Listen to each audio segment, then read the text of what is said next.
Question में x and Y की value find करनी है, राइट। और हम लोग को पता है कि टू वेरिएबल है, एक्स एंड वाई क्या है, दो वेरिएबल है और सिंगल इक्वेशन है। तो दो वेरिएबल सिंगल इक्वेशन अगर फाइंड करना है तो बेसिक मेथड से तो फाइंड हो नहीं सकता। तो यहाँ पे जो कंसेप्ट यूज़ करने वाले हैं, मेकिंग ए परफेक्ट स्क्वायर, ठीक है। हम लोग को क्या कंसेप्ट है, जब इस तरह से वेरिएबल ज़्यादा हो और इक्वेशन कम है तो आपको making a perfect square method सोचना चाहिए, मेकिंग ए परफेक्ट स्क्वायर। अब इसको मेकिंग ए परफेक्ट स्क्वायर बनाना है तो हम लोग क्या कर रहे हैं कि एक्स स्क्वायर वाला टर्म्स को एक साथ लिख रहे हैं, एक्स वाले टर्म को, ठीक है। तो ये दोनों के बेसिस पे अगर इसमें हम लोग ये दोनों को पिकअप किया और इसमें क्या ऐसा ऐड कर दे, तो इसको अगर देखोगे तो आपके माइंड में परफेक्ट स्क्वायर बनाना है तो दो फार्मूला आता है, ए माइनस बी का होल स्क्वायर, तो A square minus 2ab plus B square के फॉर्मेट में रहेगा तो आप इस फॉर्मेट में लिख सकते हो। दूसरा ए प्लस बी का होल स्क्वायर कब लिख सकते हैं, तो A square plus 2ab plus B square होगा तो आप इस फॉर्मेट में लिख सकते हो। तो ये जो है पहले वाले से मैच कर, क्योंकि माइनस साइन है तो 2 into 1 होना चाहिए यहाँ पे, ठीक है, ए इंटू बी। तो बी की जगह पे क्या दिख रहा है 1, तो यहाँ पे 1 का स्क्वायर ऐड किया तो 1 का स्क्वायर क्या होता है 1 होता है, तो उतना ही हम लोगों को क्या करना पड़ेगा, सब्ट्रैक्ट करना पड़ेगा। तो अभी तक हम लोगों ने दो एलिमेंट को ही पिकअप किया है और यहाँ से परफेक्ट स्क्वायर बनाया और साथ में कंपनसेट करने के लिए -1 किया, ठीक है। तो ये इतना लिख दिया।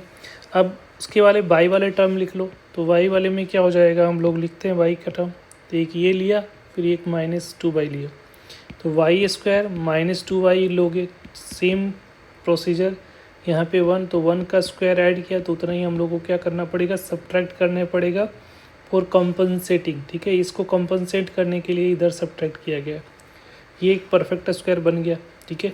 अब क्या रह गया, सिर्फ 2, तो यहाँ पे क्या कर दो 2 ऐड कर दो एंड देन 0, तो सारा टर्म्स हम लोगों ने इंक्लूड कर लिया, ठीक है।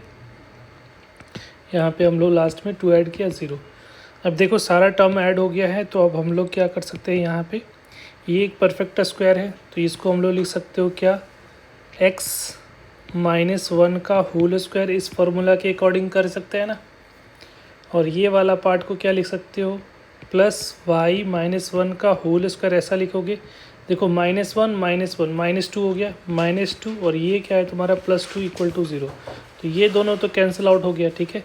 ये दोनों को आप क्या कर सकते हो, कैंसिल, तो ये दोनों कैंसिल आउट हो गया, तो ये क्या बच रहा है, x -1 का होल स्क्वायर प्लस y -1 का होल स्क्वायर = 0, ठीक है। अब यहाँ पे एक कंसेप्ट आता है कि जब a square plus B square 0 होगा तो ये तभी पॉसिबल होगा जब a = b = क्या होगा, चाहिए 0 होना चाहिए, ठीक है। सर ने ये आप प्रॉपर्टीज़ आपको पता होगा, क्योंकि स्क्वायर जो होता है कभी निगेटिव नहीं होगा, ठीक है।